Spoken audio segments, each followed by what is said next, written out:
Pause for a moment. Close your eyes. Breathe deeply, gently, as if you had all the time in the world. Because, in truth, you do. Time is merely the unfolding of what you already are. And if you truly understood what you are, what you have always been, you would cease your effort. You would abandon your struggle. You would simply relax. You would recline into the loving arms of the infinite, allowing all things to be drawn to you by the silent currents of your own consciousness. There is a secret, a profound truth that most people will never comprehend. They live by effort. They believe that if they do not push, if they do not fight, if they do not battle, they will have nothing. They believe that manifestation is a matter of force, of will, of strenuous action. But this is not how creation occurs. It never has been. And what if I told you that the greatest power in the universe does not demand effort, but stillness? What if the key to obtaining everything you desire was not in the struggle, but in complete and absolute surrender? Society has taught us to value the battle, to glorify exhaustion as a badge of honor. We have been conditioned to believe that our desires must be conquered, that life is a competition, and that only the strongest, the most resilient, those who sacrifice the most, reach the top. But this belief is the very architecture of the prison in which so many live. It is a prison without walls, built with the bricks of effort and the mortar of doubt. Do you feel tired, exhausted from chasing, from running after, from incessantly trying to make things happen? Do you feel that, despite all your work, something essential always slips through your fingers? This exhaustion is not a sign that you need to fight harder. It is a call from your deepest being, an invitation to discover a different path, a path of effortless power, of creation without struggle. This is not an invitation to passivity, but to a much higher form of power, the power that resides not in your muscles or in your analytical mind, but in your imagination. For your imagination, your wonderful human imagination, is the one and only true creative reality. Everything you see, everything you touch, everything you desire was first imagined. It was felt before it was seen, and it was received not through struggle, but through surrender. Think about this: the chair you are sitting on, the device on which you are watching this video, the very language we are sharing, all of it, without exception, first existed as an image in someone's mind, a thought, a feeling, an imaginal act. The world you perceive as solid and real is, in fact, a world of shadows, a reflection projected from the true stage of creation, your own consciousness. Neville Goddard, one of the most profound spiritual masters of the 20th century, taught that imagination is not a faculty for fantasizing or escaping reality. It is reality itself. To enter your imagination is not to play make-believe, is to enter the workshop of God, the throne room of the universe, to decree what shall be and who is God. God, according to Neville, is not an external entity to be implored. God is your own wonderful human imagination. It is the I am within you, the consciousness of being that animates your body and gives life to all that you perceive. But how can inaction be more powerful than action? How can the simple act of imagining shape the hard matter of reality? There is a secret here, a profound truth that most will never understand, hidden not in complex sacred texts, but in the silence of your own mind. The answer lies in the understanding that the outer world is a mirror. It does not respond to what you do, but to who you are. Your physical reality is a delayed reflection of your dominant state of consciousness. Therefore, the real work is never out there. It is always in here. The struggle, the effort, and the forced action are based on the premise that you are separate from your desire, that you need to build a bridge to reach it. But the truth is, there is no separation. All of creation is already finished. Every possibility, every outcome, every version of reality you can conceive already exists right now in the vast field of infinite potential. Your job is not to create, but to select. And how do you select? Not with your hands, but with your mind. Not with effort, but with feeling. You align yourself with the reality you desire by occupying it internally. Imagine you are in a vast art gallery where each painting represents a possible reality. There is the painting of poverty and the painting of wealth, the painting of sickness and the painting of vibrant health, the painting of loneliness and the painting of fulfilled love. You have spent your entire life looking at a painting you do not like, trying to paint over it, fighting against the image you see, exhausting yourself in the process. The law of assumption, as taught by Neville, invites you to simply turn your attention away. Stop fighting with the unwanted painting, turn your back on it, and walk, in your imagination, to the painting that represents your fulfilled desire. Look at it, feel it, step into it, live in it internally until it becomes more real than the world you left behind.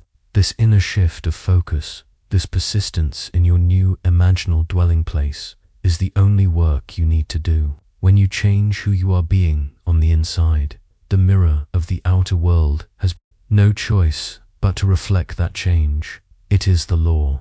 This is the promise of this teaching, to free you from the tyranny of effort, to show you that you are not a victim of the world, but the operant power that shapes it from within. You are not at the mercy of the world. The world is at the mercy of your inner conversations, your assumptions, your imaginal acts.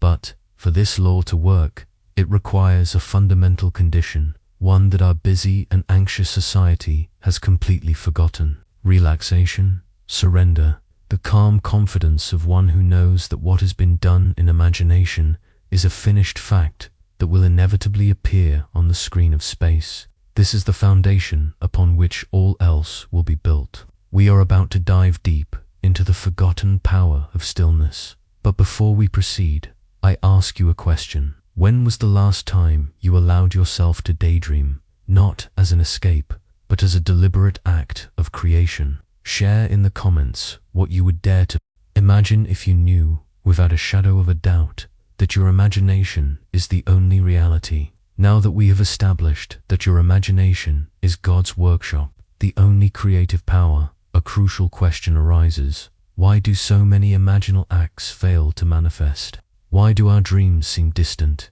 despite our visualizing them? The answer lies not in what we imagine, but in how. The law of consciousness does not operate through anxiety, pressure, or desperation. It functions through faith, ease, and stillness. Relaxation is not passivity, it is power. To relax is to trust the unseen. To relax is to believe that it is already done. Most people, when trying to apply this principle, make a fundamental mistake. They imagine their desire, and then they become tense. They check constantly to see if it has worked yet. They look outside, to the world of facts, for proof. They worry about the how and the when, and every one of these acts of anxiety is a declaration of disbelief. Every check is an affirmation that it hasn't happened yet. Every concern about the means is a short circuit to the creative power, because by worrying, you are, in fact, imagining the opposite of your desire. You are imagining obstacles, delays, and difficulties, and the law, being impersonal, faithfully reflects this anxious imagination. The true manifesting power flourishes in a state of deep relaxation, in total surrender. Imagine a hand. If it is clenched tightly, tensed by effort, it cannot receive anything. For something to be placed in your hand, it must be open, relaxed, receptive. The same applies to your consciousness. A tense and anxious mind is closed to the divine gift. It is the relaxed mind, the mind that trusts, the open palm of confidence, that can receive the manifestation. Many believe that to achieve something great, one must fight, sacrifice sleep, be in a constant state of alert, because the world is competitive and does not forgive those who rest. But the truth is that this tension blocks the creative flow. Anxiety is a prayer for what you do not want. It is a state of faith in failure. So, true strength is not in tensing the muscles, but in relaxing the mind, in letting go of control and trusting the invisible power that responds not to your effort, but to your faith. Think of the analogy of a seed. You prepare the soil, plant the seed, and water it, and then what? You leave it alone. You trust in the process of nature. You do not dig up the earth every day to see if the seed is sprouting, To do so would be to destroy the very process of growth. Your imaginal act is the seed. Relaxation and confidence are the fertile soil. Anxiety, doubt, and constant checking are the act of unearthing the seed. You plant your desire in the womb of the subconscious through a vivid imaginal act, and then you enter what the Bible calls the Sabbath, the day of rest. The Sabbath is not a day of the week. It is a state of consciousness. It is the state of stillness and confidence that follows the creative act. It is the feeling of it is finished. You do nothing more because you know it has already been done. You rest in the certainty of the final result. Even more powerful is the analogy of the pregnant woman. Once the seed is planted, she knows the child is developing. She does not strive to make the baby grow. She does not force the formation of the organs. She lives her days in quiet confidence, knowing that, in due time, the birth will occur. This is the way of true manifestation. Your imagination is the womb of the universe. Whatever you impregnate it with through feeling, it will bring forth. But if you plant a seed and then dig it up every hour to check if it has grown, you are operating in fear, not faith. Relaxation is the evidence of faith. When you truly believe it is done, you stop questioning, you stop looking, you rest. But how do we achieve this state of relaxation in a world that screams for our attention and bombards us with problems? It is an inner discipline. It is the act of withdrawing attention from the world of problems and placing it entirely on the feeling of the solution. It is a mental diet. You refuse to feed on thoughts of doubt, fear, and worry. Whenever your mind strays to the current reality, to the evidence of the senses that denies your desire, you gently but firmly bring it back. Back to what? Back to the feeling of the wish fulfilled. You do not argue with the negative thoughts. You do not fight them. You simply withdraw your attention from them. Where your attention goes, your energy flows. By denying attention to lack, you starve it. By giving attention to fullness, you nourish it until it becomes your manifest reality. I had a personal experience that illustrates this perfectly. A few years ago, I intensely desired to move into a specific apartment that seemed completely beyond my financial reach. All external evidence screamed impossible. I could have panicked, worked, frantic, overtime, stressed over budgets. Instead, every night before sleep, I practiced the power of relaxation. I would lie down, calm my breath, and instead of worrying about the how, I simply imagined that I was already living in that apartment. I did not see the scene from the outside, like on a movie screen. I felt the scene in the first person. I felt the bed sheets in my new room. I heard the distant sounds of the street as they would sound from that new window. I walked mentally through the living room, feeling the carpet under my feet. I did this for a few minutes until the feeling of being there became so real, so natural, that I would fall asleep in that state. During the day, whenever anxiety about the rent arose, I didn't fight it. I simply closed my eyes for a second and returned to the feeling of my new home, saying internally, "It is done." Within a few weeks, a series of unexpected events, a bridge of incidents that I could never have planned, unfolded so naturally that when the opportunity to move into that exact apartment arose in a way I could afford, it seemed like the most normal thing in the world. It was a result of my persistence in relaxing into the certainty of the end. This state of relaxation and confidence is the perfect atmosphere for the seed of your assumption to germinate. But how exactly do we plant this seed? How do we go from simply thinking of something to living in that something internally? The answer lies in the secret of assumption, the act of feeling the desire as an already accomplished fact, and that is what we will unveil next.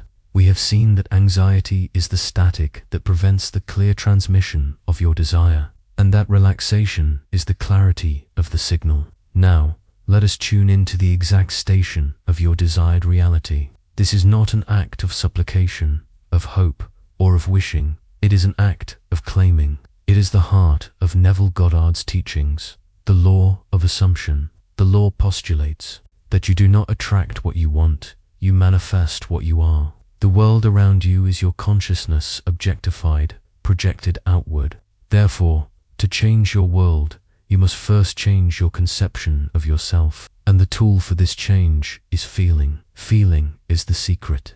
Assume the feeling of the wish fulfilled was Neville's fundamental instruction. What does this mean in practice? It means feeling, here and now, the emotion you would feel if your desire were already a physical reality. The subconscious, which is the creative workshop, does not distinguish between an experience lived physically and an experience lived vividly in imagination. To it, feeling is fact. When you impregnate the subconscious with a feeling of fulfillment, it immediately begins to work on building the bridge of incidents that will lead to the physical manifestation of that feeling. The most powerful technique Neville taught to achieve this is practiced in what he called the state, akin to sleep or sats.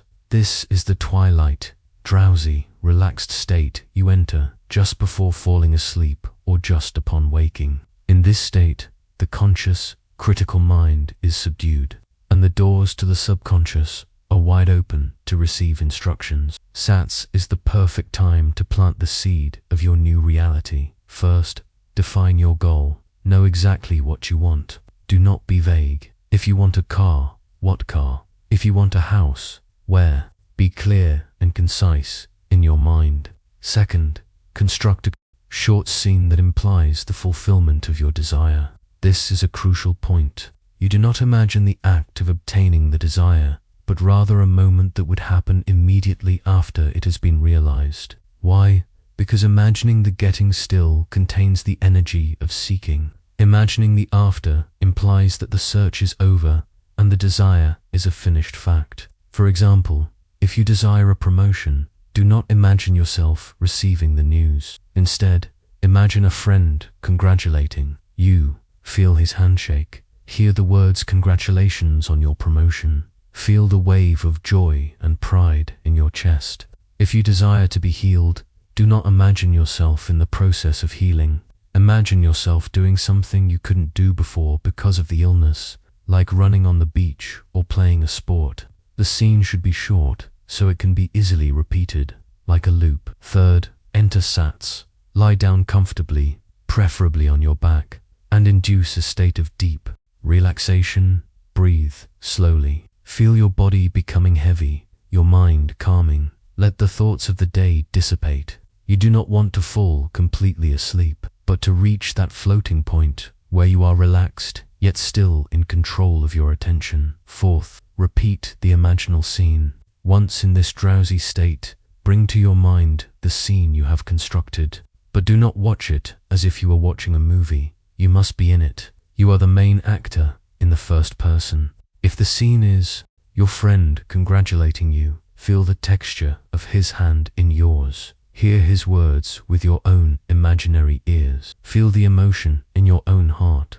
Use all your imaginary senses to give the scene the tones of reality. Repeat this short scene, this loop, over and over, like a lullaby. Each repetition deepens the impression on the subconscious. Fifth, fall asleep in that state. The goal is to repeat the scene until it feels so real, so natural, that you fall asleep in the middle of the action. By falling asleep feeling the reality of your wish fulfilled, you are giving your subconscious the clearest of instructions. You are impregnating the darkness with your new truth, and the subconscious, which never sleeps, will accept this impression as fact and begin to orchestrate its manifestation in the waking world.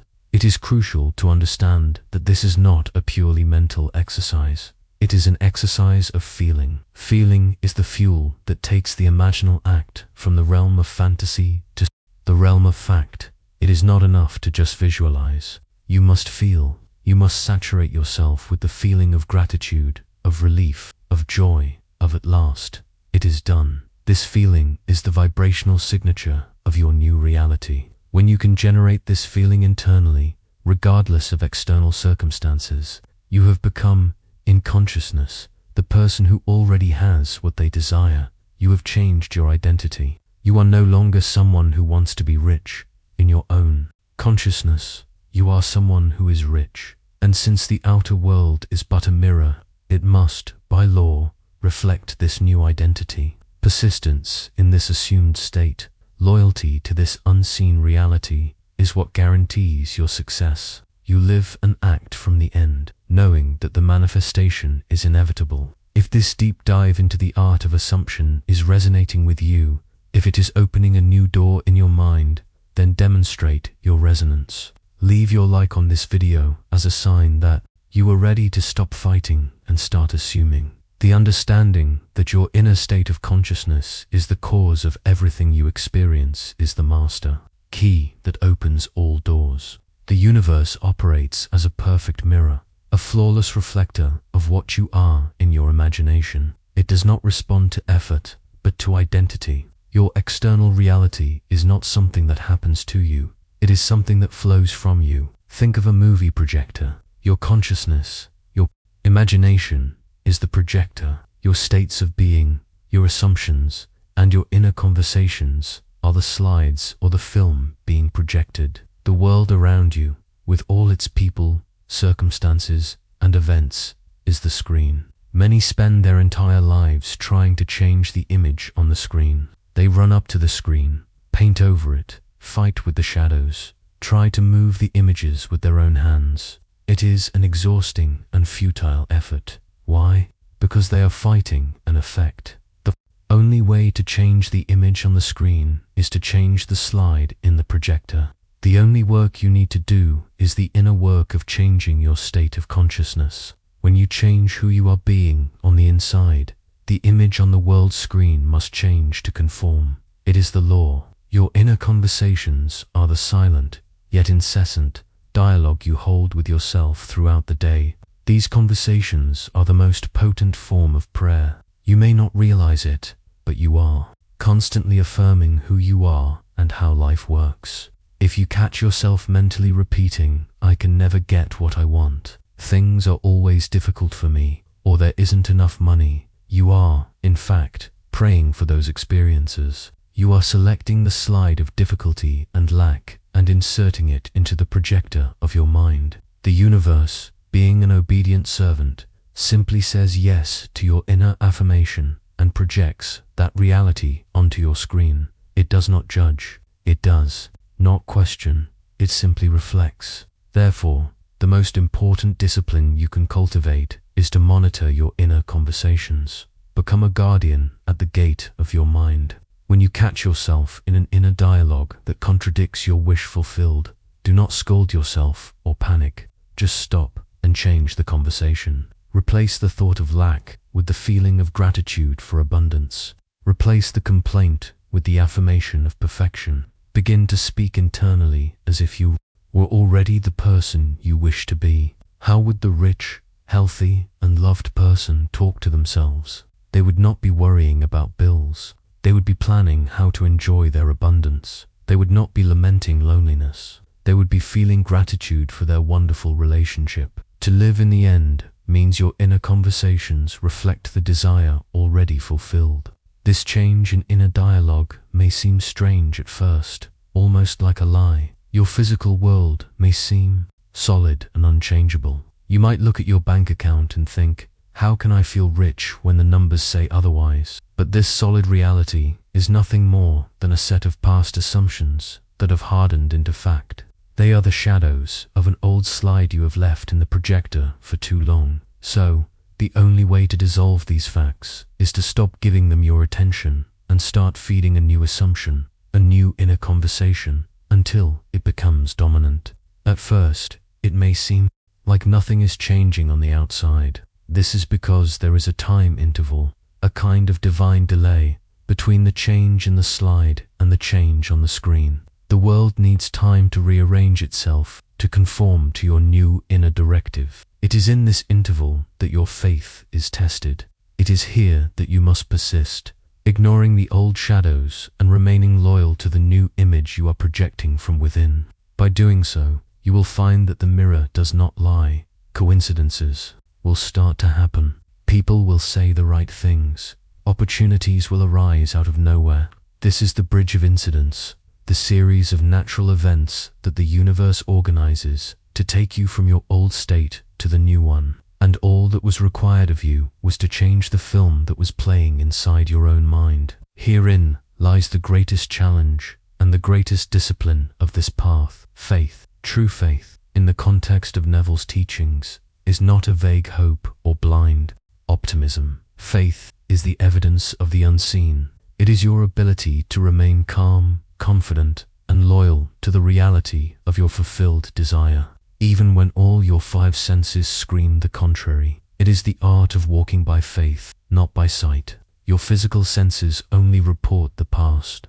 They show you the reality that was created by your assumptions from yesterday, last week, last year. They are the echo, not the voice. The creative voice is within you, in your imagination, and it speaks in the present tense. Faith is your decision to trust the inner voice over the outer echo. This is the great test that every student of this law must face. You assume the feeling of the wish fulfilled. You feel secure, loved, healthy. Then, you open your eyes, and the objective reality looks exactly the same. The bank account has not changed. The loved one has not called. The body still feels pain. In this moment, you have a choice. You can react to the evidence of your senses, panic, and conclude, "It didn't work." If you do this, you have just abandoned your new assumption and returned to the old state of lack. You have swapped the new slide for the old one. Or, you can choose faith. You can look at the evidence of your senses and say, silently, "This is just the shadow of the past. I know the truth. It is done." And then, you relax back into the feeling of the wish fulfilled. To relax and stop worrying is the greatest proof that you believe your desire has already been granted. Persistence in this inner state, despite appearances, is what guarantees manifestation. Every time you choose the feeling of the wish fulfilled over the evidence of lack, you are watering the seed you planted. Every time you react with fear or doubt to your current reality, you are unearthing that seed to see if it has grown. Faith is not a struggle. It is a relaxation. It is a surrender. It is the calm of one who knows. Imagine you have ordered a product online. After clicking buy, you do not become anxious, wondering if the company will create the product for you. You relax, knowing that it already exists and is on its way. You might even check the tracking, but you do so with the expectation of its arrival, not with the fear that it won't come. Your assumption is your purchase from the catalogue of the infinite. Once you assume it with feeling, the order is received. Your job is to simply maintain the calm confidence that the delivery is on its way. Anxiety cancels the order. Faith confirms the delivery. Therefore, you must become deaf and blind to your current state if it contradicts your desire. This does not mean neglecting your daily responsibilities. You continue to live your life, but you do so from a new center of gravity. You move through the world as if your desire were already a fact. You walk with the posture of one who is already successful. You speak with the tranquility of one who is already loved. You breathe with the relief of one who is already healed. This inner change is subtle, but it is everything. The world cannot help but reflect this change of identity. It is a law as unfailing as gravity. In the face of what the world calls facts, you must dare to be a rebel, a mystic, one who chooses the unseen reality. It takes great courage to trust what is within you more than what is outside of you. But that is the path of the master. What is the greatest external reality you are willing to ignore, starting today to remain loyal to your fulfilled desire? Reflect on this and commit to this inner loyalty. This journey of discovery leads us to the most liberating realization of all. You are the operant power. You are not a victim of circumstances, a pawn in a cosmic game, or a servant of an external, capricious God. You are the creative power in your own universe. The world, with all its apparent solidity and power, is at the mercy of your inner assumptions. To recognize this authority is what allows you to stop fighting against reality and start creating it from within. Most people live in a state of reaction. They look at the world, see something they do not like, and react with fear, anger, or sadness. This very reaction is a creative act. It is an assumption that affirms the reality of the unwanted thing. By reacting, you are giving your power to the external circumstance, allowing it to dictate your inner state. And since your inner state creates your outer world, you end up creating more of the same unwanted circumstance. It is a cycle of self-imprisonment.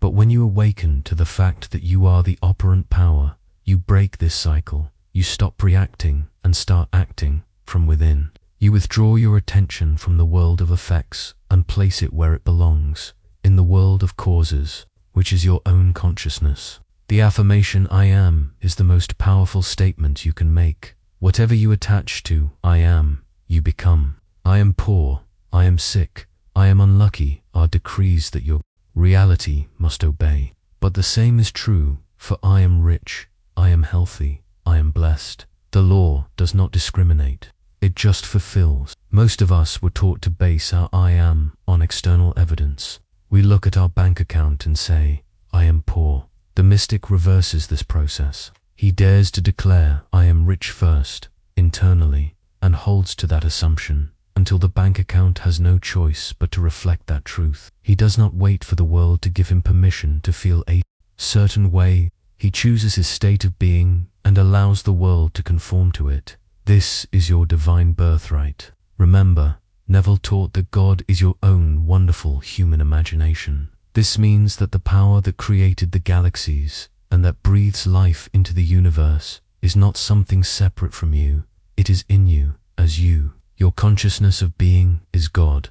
Therefore, when you imagine, it is not a mere mortal fantasizing. It is God in action. It is the creative act itself. When you assume the feeling of the wish fulfilled, it is God feeling through you. Who or what could oppose this power? There is no power outside of consciousness. All circumstances, all people, all institutions, no matter how imposing they seem, are just shadows on the screen, malleable and subservient to the projecting power of your own consciousness. Understanding this truly frees you from fear. You stop asking for permission. You stop seeking external validation. You stop worrying about the opinions of others. Why would you worry about the opinion of the shadow if you are the light that casts it? You become the calm center of your universe, knowing that from this center of stillness and assumption, you can direct the forces of creation. You are not arrogant. You are simply aware of your true nature. Humility is not feeling small and powerless. True humility is recognizing the divine power within you and knowing that it operates through you, not by you. With this understanding, your posture changes. You walk through the world not as a beggar, hoping for handouts from life, but as a king, claiming your kingdom, and your kingdom is your consciousness. All you need to do is occupy the throne of your fulfilled desire and rule your world from that inner state. Finally, we arrive at the question of action. How do we reconcile the idea of getting everything by doing nothing with living in a world that seems to demand constant action? The answer is one of the most subtle and powerful distinctions in Neville's teachings. Doing nothing does not mean physical inertia or laziness. It means abstaining from any action motivated by fear, doubt, or the desperate need to make it happen. It means stopping the struggle, the manipulation, and the effort that come from the belief that you are separate from your desire. When you truly assume the feeling of the wish fulfilled and live in that state, the right action happens by itself. But it is a different kind of action. It is not forced action, but inspired action. It is the action that flows naturally, effortlessly, as a result of already being, in consciousness, the person you desire to be. It is the kind of movement that arises inevitably, like a river flowing to the sea. The river does not struggle to reach the ocean. It simply follows the path of least resistance, guided by gravity. Likewise, when you are in alignment with your fulfilled desire, the gravity of assumption will guide you. You will feel inspired to make a call, to go to a certain place, to have a specific conversation. These actions will not feel like hard work. They will feel joyful, easy, the next obvious thing to do. This is the bridge of incidents forming in your life. The universe moves you through natural and perfectly orchestrated actions that lead you to your destination. The difference is in the motivation. Action based on lack is tense, anxious, and forced. Action that flows from assumption is relaxed, joyful, and inevitable. One comes from trying to get, the other comes from the expression of already having. For example, if your assumption is to be a successful artist, you will not sit in a dark room refusing to paint. On the contrary, you will feel overflowing with inspiration to paint. But you will not paint with the anxiety of I need to sell this canvas to pay the rent. You will paint from the joy and confidence of being an acclaimed artist, expressing your gift. The energy behind the action is completely different, and it is this energy that the universe reflects. Therefore, the invitation is to do nothing from a state of fear. Stop trying to force doors open. Instead, go into your imagination, assume the door is already open, and then watch how you are guided to walk through it effortlessly. Rest in the end. Live in the end. Let the end live in you. If you knew, with absolute certainty, that your success was inevitable, how would you act today? You would not be frantic. You would be calm, confident, enjoying the process. Be that person now. Feel it first, and the manifestation must follow. This is the law. Let others run and chase. Let others fight and fear. But you, be still. Close your eyes and assume the feeling of the wish fulfilled. In that stillness, imagine. In that silence, feel. In that peace, receive. The universe is not a machine. It is a mirror. It does not respond to effort. It responds to identity. And the only thing required of you is to relax and allow the seed of your assumption to grow. If this profound teaching on the power of consciousness has resonated with you and inspired you to claim your inner power, then subscribe to this channel to continue deepening your understanding of this marvelous law. What has this teaching awakened in you? What is the main change you commit to making in your inner world starting today? Leave your reflection in the comments. As a ritual of reflection for the day, I invite you to do the following tonight. Before sleeping, enter the drowsy, relaxed state. Choose a desire and construct a short scene that implies its fulfillment. Repeat this scene, feeling it with all your senses, not to force the manifestation, but simply to enjoy the feeling that it is already yours. Fall asleep in that feeling of gratitude and peace, knowing that it is done. Rest in the end.